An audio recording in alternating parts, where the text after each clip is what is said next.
not going to repeat. No, I'm going to keep repeating some of the things that I already said earlier. Anyway, there's still a lot of this that we will be discussing. So I've tried this, and I think that this part here will be very awkward. And again, this has only one entrance, which is also again acceptable. And then there's a possible extension here, which is also acceptable. No? And then here, I don't know. I think this is already built up, so I don't think there should be a possible extension here. Okay, realistically. Um, so I cannot comment so much because it's not scaled. Now, this one, I don't know whether it's scaled, but there is no percentages. Okay, but based on what I've been doing, um, I think this can be improved a lot because this is really a big problem here, you know, because you have properties around the site and on both sides, and then in between you actually have a very awkward distance. It's like the rest you can only put maybe another line of properties here, but that does not make sense, no? Because it should be back to back. It should be back to back. So how do you solve that? Um, Actually, one way to solve it is uh, to have one entrance and then to just wrap around here, no? To go that, or maybe to wrap around here and then you have a space in the middle. Um, the clubhouse. So this is very generous in terms of open space. So I don't think this is very practical. No? I don't think it's practical. And also, when you do the lots, when you subdivide the lots, as much as possible, all the sides should be at right angles with each other. So it should form a square or a rectangle. Okay, and then you try to avoid the skewed or angled lines. So, for example, in this one, um, you should be able to make a rectangle here, and then the only awkward sizes should be the ones at the corners. That's why the corners are normally bigger. The lot is normally bigger because you have to add in the triangular part that is actually outside of the usual rectangle. So this one's also, so instead of having all these sides at a certain angle, which is not 90 degrees to the main. Um, so might as well have this all perfectly at right angles, and then just have an irregular shape at the corners. Okay, this is not very acceptable having a road serving only one side. Okay, because it's not efficient. Okay, so you end up with having more roads than necessary. And then this one is acceptable only if this is the main road, but this is not actually the main road because otherwise it should be part of the entrance. Okay, this could also be acceptable if this is part of the main road, but I think this is wide enough to accommodate a row of properties aside from the main road. Okay, so actually you have, say, a 12-meter deep property plus a 10-meter road. Then you still have a few left over for some planters, since this is the main road anyway. So you can have that feature. Um, did I go back? One, two, three. Okay. Now this one, um, okay, so this shows one entrance only. So this is closed down. Um, a motor court is supposed to lead to a dead end. Okay, because you have the major road, we have major and minor roads. Okay, so the major road sort is more of the main collector road. So everyone else from the subdivision will go to that major road, and that major road leads you to outside of the property and outside of the subdivision. Okay, so you can have the normally the major road starts with the entrance, and then from there it branches to a minor road. Okay, then the minor road has to be connected, uh, if to the extent that you can make a loop, no? And then there are awkward spaces where you have to go inside, and you have to provide a short road just to go to reach some interior lots, and those are the motor court. Okay, so you don't expect heavy traffic there, so only for the private properties where it will be serving.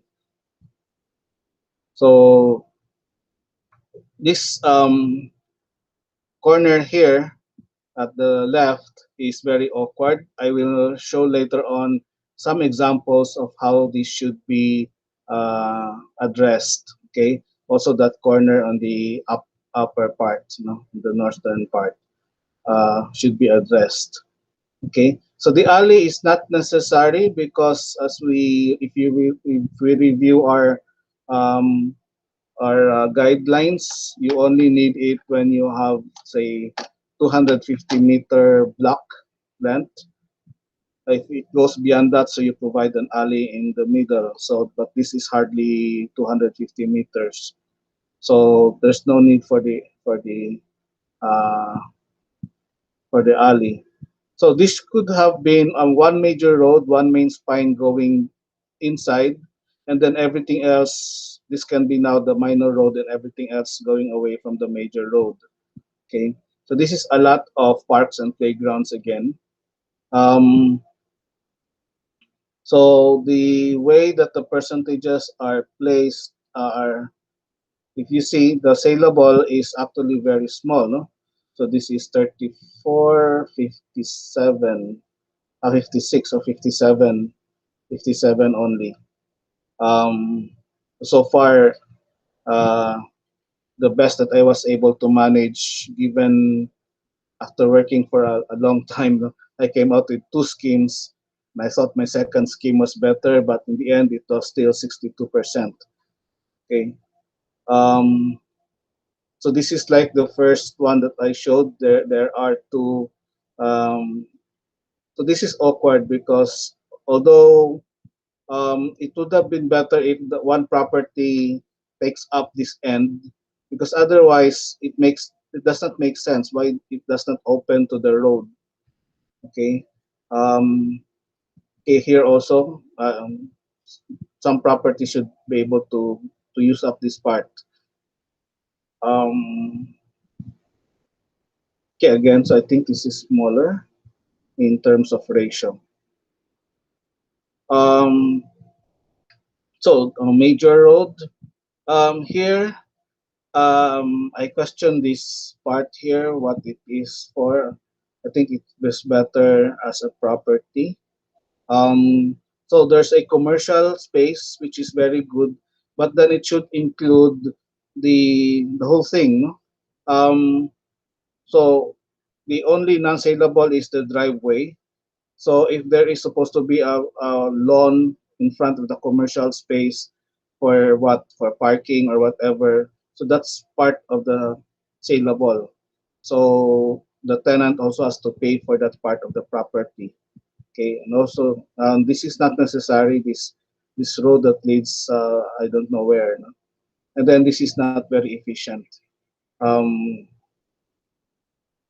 okay, so this one, um, this is actually a good way of organizing the roads. What I mean here is that you always, it's like you're making offsets, no, to the main shape of the lot.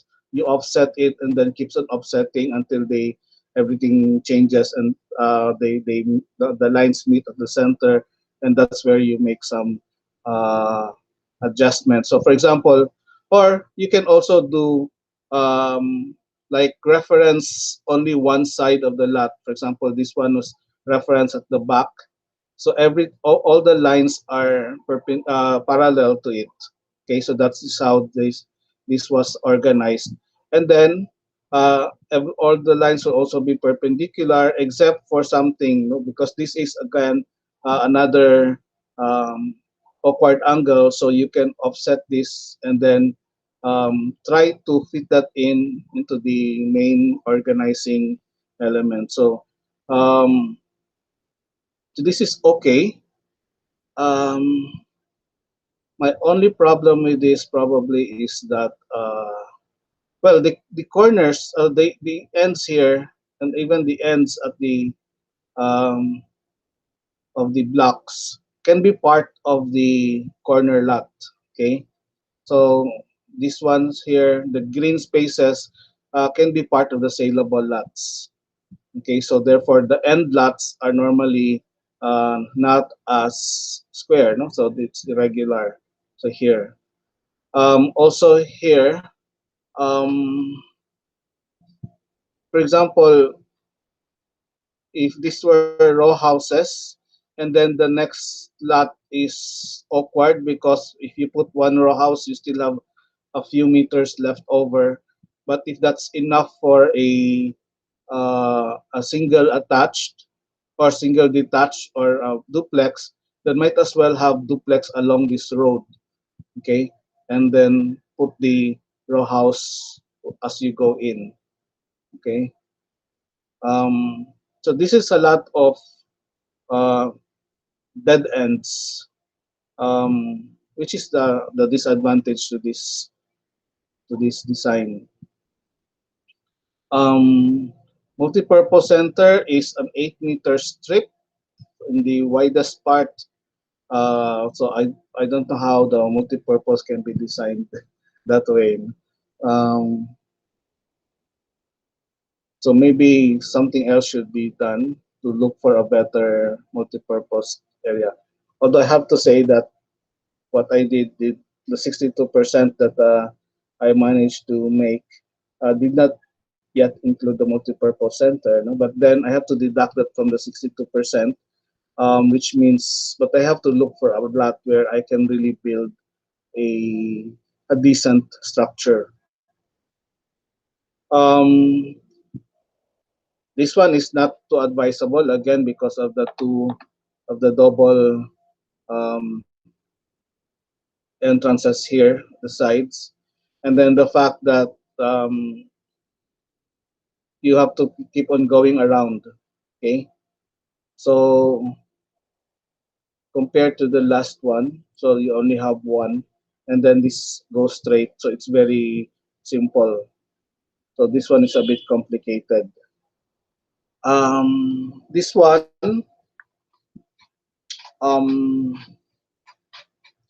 the multi-purpose center is really awkwardly placed because it is more accessible to the road. Okay. Now, later on, I will be showing you an example where the properties along the road are actually made into commercial lots, which is part of the saleable. Okay. And this one is not very uh, advisable. You should have blocks which are double loaded. No? So there should be another set of a line of properties at the back. So this arrangement is not very good. So between these three schemes, so I would prefer this, except for those that my comments. Now, um, so when you design subdivisions, you actually come up with these major road types, which define the whole plan. Um, a gridiron, a fragmented grid, a warp grid, and loops and lollipops. Sounds nice, no? But then there are also two types where um, the parcels are uniform or they are more variable. I think in our case, the parcels are variable, so you can scatter the number of row houses and duplex units around. And then what we will end up with most of the time would be this fragmented grid of more variable parcels. Okay, so I was trying to look for an example that approximates the type of lot that we have, which is small and then also irregular, but it's very difficult. So here, what I'm trying to emphasize is like, okay, if there's an awkward part when you divide the lot, so you can make a park, an island, no, there, and then make the make it into a park. Um, Also notice how a cul-de-sac can be used at a very acute corner. Okay, so if you draw a line here directly, so you have a very acute corner. Um, so with this, you are able to access this property number 169. Okay, and then here, what I want to emphasize is the corners, okay, which is actually found everywhere else here, that there is a turning radius, okay. Um, Most of you, I think, well, this is still schematics, but when you refine your drawings, you refine the design of the road also. So that road should have a turning radius of at least 3 meters, okay, 3 meters. Now that 3 meters is the turning radius of the carriageway, okay, because you might make the mistake of making that the turning radius of the road right of way. Now remember that the road right of way is composed of three elements: the carriageway in the middle, then you have the planting strip, and then the sidewalk. Therefore, if the for example, mm, in the major road, which is 10 meters for the road right of way, the sidewalk and the planting strip on each side is like 1 meter on each side. So you actually have, what is that, 1 meter? What I think it's the six. Well, let's change the example to the 8 meter minor road. Okay, it's 1 meter and 1 meter on both sides. So you actually end up with a 6 meter carriageway. So the 6 meter carriageway at the corner should have a turning radius of 3. Okay, therefore, if the property is still 1 meter away, then there is still a curved corner with a radius of 2 only, okay, in that property. So it's not that, so this one would actually be like a minimum of 2 meters, because when we design the road later on, we offset this for 1 meter for the planting strip and the sidewalk, so we will achieve the 3 meter turning radius at the corners. Okay. Now, sometimes when we achieve that, so we will get the uh, here at the bottom, we will get the location of the center point, no, of the turning radius, and then we use that also to define the turning radius of the other side of the street, which is like a sweep, no? This one, this bend, a long bend, kung kuan pa, kung plumbing pa, and these are pipes. So this is a long bend, okay? So with that, you can actually have more spaces for the frontages of the lots, no? And then you can design the lots at the corner to radiate this way. Just make sure that you have the right amount, the right distance for the frontage for irregular lots. Okay, irregular lots. Now, this is what I meant. So the turning radius here is 3 meters, but then since this is a wider road, so compared to the minor road, so the sidewalk of the minor road is narrower compared to the sidewalk of the major road. So therefore, you have this awkward transition space here. Okay, but then the radius inside the property is smaller than the radius along the carriageway. Okay, so this is a good illustration of how to show uh, the sidewalks. Okay, so I also encircle this, okay, to point out that you can do the road this way for future expansions. There, no. Another way to treat an intersection where one road is not at right angle is actually this way, to make the approach to the intersection into a right angle. So instead of from the corner, from the intersection here, it goes angled directly.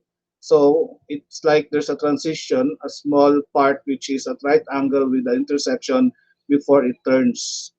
Okay, so this is a good design actually. So as much as possible, the roads intersecting should be at right angles if it can be achieved.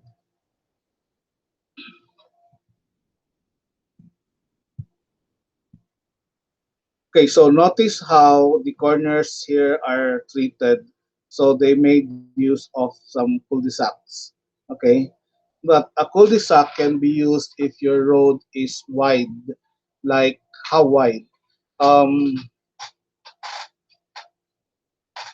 how wide? Like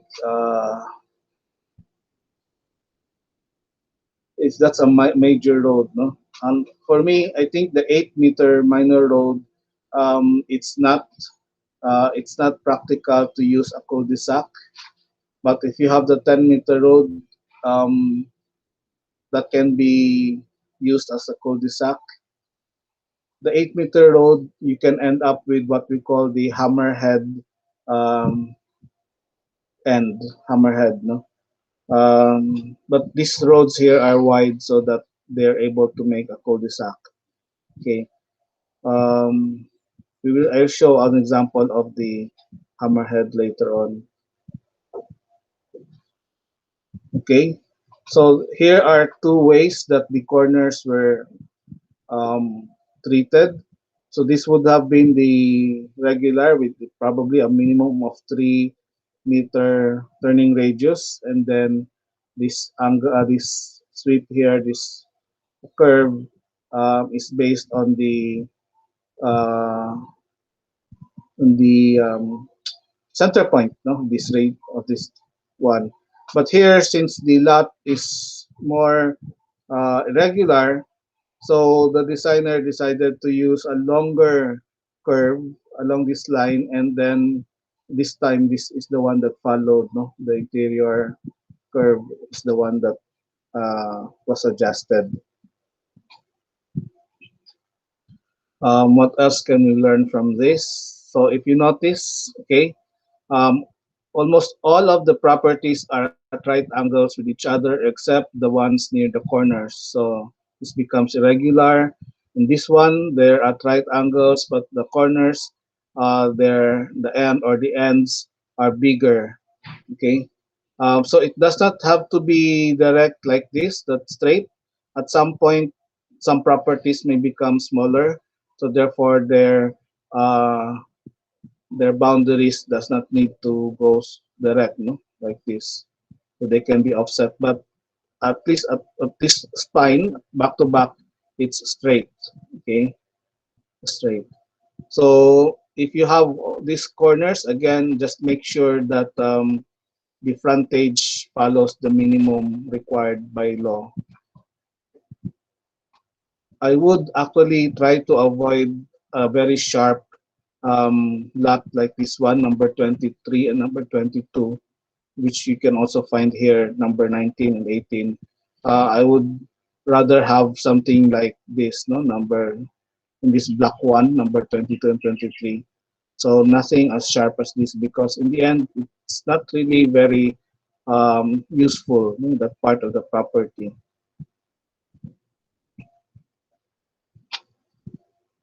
Okay, so here, since our lot is small, most of us might end up with this type of arrangement.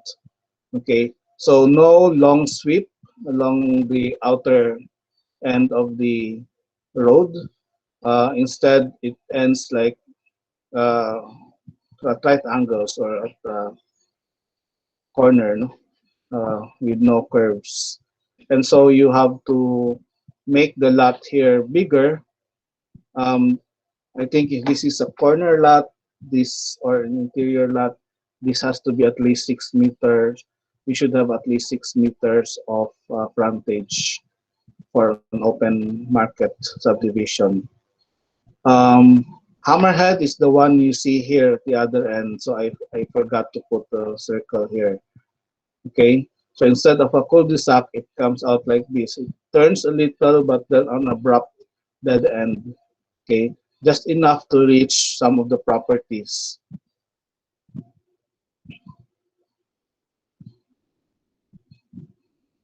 So this is what I mentioned earlier that the front of the properties fronting the main road has become um, commercial lots. Okay.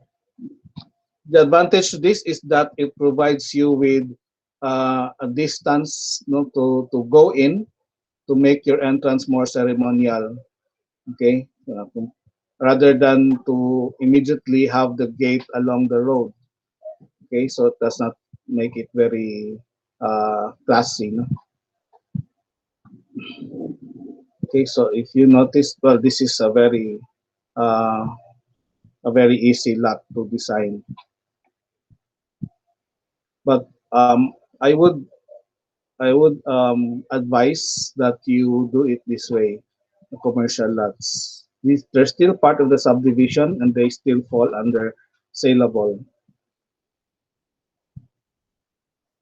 Okay, here's awkward way of dealing with the corners using part of a hammerhead.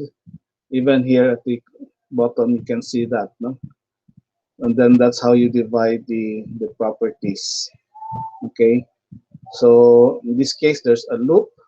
Instead of making this road go past all the way through, since the distance is not very far anyway, so he made sort of a super block instead of a regular block, okay, which is still good.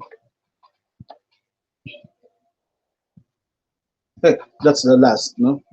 So those are some of the difficult um, ways, well, difficult strategies of dealing with uh, those are some of the strategies in dealing with difficult situations of in our property. So I would have opted for the two hectare property. It would make it very easy to design. But since the other teachers wanted only 1 hectare, so the only good thing about this, it's an open market. So actually, we cannot be strict more or less on the percentages because we can always raise the price of the property. Okay, so um, I think we try to, as much as possible, achieve a 60-40 ratio. 60% is the saleable, and then you should include commercial spaces in the saleable. And I would advise you making use um, of the uh, properties along the road. Now, I want to emphasize also one thing. Um, if you notice in all the examples that I gave, there's always a property along the perimeter of the lot. Okay, so there's always that property along the perimeter of the lot. So there it is. They seldom make a road serving only one property, one side. Okay, so the road always serves two sides. there are properties on both sides. Okay. But in our case, from the main road, as I mentioned earlier, you only have enough space for one row of properties and then the road. So you cannot put another row of properties on the other side of the road. Well, so that makes it that can be compensated by making that a landscape area. Okay, but that's an exemption. On the other parts of the property, you should try to avoid having a road along the property line. So this one, there's a very big block for um, future development. That's why this road is along the borderline. Okay, but otherwise, if you notice along the property, there is I mean along the boundary there are properties around. Okay, the same one here. So unless you have, of course, the open space. Okay, so that's the the difficult part really are the corners, how to deal with the corners. Anyway, even if you come up with very few number of units, at least you should still be able to achieve the ratio between types of units. So the 40% of the units are single detached, and then 30-30 for duplex and row house. Okay, so it's this one. Um, I should not have shown this because this is not a very good example. Okay, this is the road that I mentioned to you, uh, which is serving only one side. Okay, but again, this is like our lot, no, where the developer does not have an option. Okay, so this one becomes actually like a road, and then it's almost like the main gate of the subdivision is right at the end here. Okay, so the developer came up with a very awkward width for the road. And then I find this actually very strange because the developer placed a lot of um, open spaces in between the properties. So I think this could be high end, no? Because this could be one of the um, part of the this could be part of the marketing. So to attract people, for example, here in Davao, I I know that there was one property where the main attraction is a golf course. Okay, so the golf course inside the subdivision itself, and so the properties facing the golf course are the most expensive types of well, the most expensive properties. And there was even one that it's more Caribbean or Mediterranean in terms of design, and so you can actually put that if you want, um, if that forms part of your uh, attraction for the, especially if it reinforces your concept. Okay. Um, Otherwise, it's like this. So this one is acceptable. That along the main road, you don't actually have because this is like the entrance, so you don't have houses that are facing the main road. So probably you have something ceremonial here. Okay. Um, or if you have enough space, because this is limited in space, no, there's not enough to uh, they cannot make another row here, row of properties. So here, the ends, one end is made into greens. Well, as long as you maximize the uh, the use of the whole property, no, it's this is acceptable. Now for we will have only a multi-purpose center. Mm, but if you want to make a clubhouse, well, good luck how to go about it. Uh, I will also try to come up with a plan for the subdivision with the clubhouse. And if it's necessary that the ratio has to go even lower to 50-50%, then we can just adjust it. No? Because it simply means that if I cannot design the subdivision with that ratio of efficiency, so how would you be able to do it yourself? So, okay, so any questions? Any questions? So there are still those who have not submitted the schematics. So I've commented on those who submitted. So you can now proceed to making a preliminary plan. Try to refine the scheme that you like the most. I think it is better if you do this in AutoCAD because you will need to keep on checking the distances, and then also I think today is the deadline for the supposedly the houses. Okay, now regarding the houses, so you only make the three designs. Um, So you make the three designs for the regular lots. Okay. You don't need to worry about the irregular lots because, as I mentioned earlier, so for example, the corners or the ends of the blocks will end up with an irregular lot. You might have a almost triangular lot.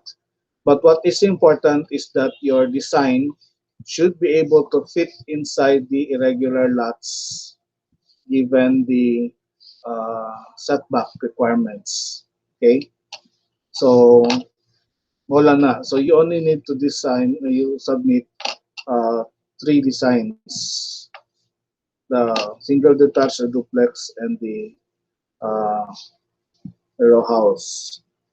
Um, okay, so maybe let's make it easier. You don't need to submit three schemes for the house units, but for those who have not submitted the site development plan, you do need to submit three schemes. Okay, so I'll be more strict on the site development plan because on this project actually it's ang bida is ang site development plan. Um, okay, it's a pa. Hmm, wala na. So the roads, no, because there was a question about the roads. So the hierarchy of roads is like that. So your main road outside, then there is always a road that goes around the subdivision that every road connects to go out of the property. So you have that major road, and then you have the minor roads, and then the minor roads, as much as possible, should not end uh, in dead ends. So unless it's a very short, no, it's a very short dead end. Um, those that should end up with dead ends should only be like motor courts. Okay. Um, the hammerhead that I mentioned earlier are very applicable to motor courts. Okay. And then you can experiment with the cul-de-sac if you encounter very tricky corners or very awkward placements. No? Sir, na Yes. question. Yeah. What Um, is it? in are the community facilities included in the area allocation for parks and playgrounds? Um, or are they separate? they're separate. So you have the allocation for parks and playgrounds, which depend on the number of houses, a percentage of the total property. And then outside of that, you have the communication, the multipurpose center, which you will provide depending on also the number of housing units. So, daghan-daghan din ang open space na magamit. Okay. Thank you, sir. Now, of course, I mentioned last time in one of my lectures that we we can see a lot of violations, no, in the way that some architects or some planners design or practice. But we should be more um, we should be more worried or confused why they do that rather than to be confused on the law itself. No? Whether we should follow the law or not. Anyway, some that other those other people are not following anyway. So okay, we should always follow the standards. So if some people do not want to follow the standards, so let them be. Okay. Uh, because I don't know. In the end, it will go back to them. No? I mean to say, because the quality of the space will be not as comfortable, not as good, so people will be complaining. And in the end, people might try to figure out so whose idea was this, no? And then the reputation which is at stake. So, but it's also sad that a lot of professionals who malpractice can still get away with it because sometimes the people don't care. No, they're given something bad, they just accept it. They just complain a little, post in Facebook, and then after a while they feel good already. So nothing is done. But that's the fact of life. So we should learn to um, to do this properly. Okay, otherwise we're not in the university. What are we here for? So is there? I think there was in our group chat of all the teachers, there was the question about I think the class of architect Marcia Presas. Their students are asking for extensions of deadlines, but we're still in the. I checked the schedules. We're not yet into the preliminary. Preliminary is next meeting. So at least it's a better percentage of submissions compared to the plate one. In the plate one, we only have two regular submissions. Now we have four, and I hope that everything will improve.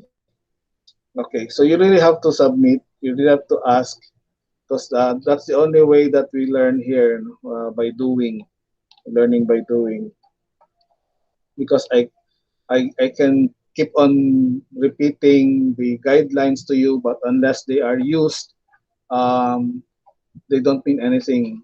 But now they're set just a set of requirements. Okay, so I don't want to lecture about kung ano, how to be a good student. So I think you're all good students anyway. Um, so pa, otherwise I'll give you more time to work on your work on your plate, and I hope you're really working on your plate. Just don't overdo it, no? Okay, because it doesn't have to be. This is just schematic, so it doesn't have to be high quality at the moment. Even the preliminary plans, as long as they're scaled and then all the necessary information are there, it doesn't have to be very very presentable. Okay, you can do that for the finals. So the sooner that you finalize your design, the sooner that you can refine your drawings. Okay, so I guess we end. Is that okay with you? Hi, sir. Yes, Rafael. Uh, pwede magpa-consult once maka-revise na sa site development plan kay murag lisod jud ang site development plan sa subdivision unya murag dako siya nga part sa subdivision. Yes, yes, very much. I actually prefer that we talk during the consultation. So siguro when you're finished, you submit it, and then I'll schedule a sort of a meeting outside of the class, para makuan dayon, masettle dayon if there's a problem.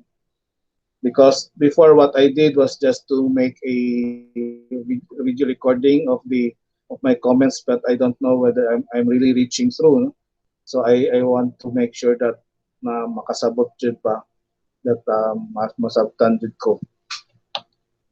So it's okay. So for example, this one, namoy gisubmit na three schemes, and then you prefer one scheme, you refine it, submit it anytime that you finish, maski dili pa kayo klaro, or even if you're still in the middle of finishing it and then you're stuck somewhere, you can ask questions. Okay, so how do you get out of that dilemma, for example? So maski unsa ninyong inom og kape, di jud madano.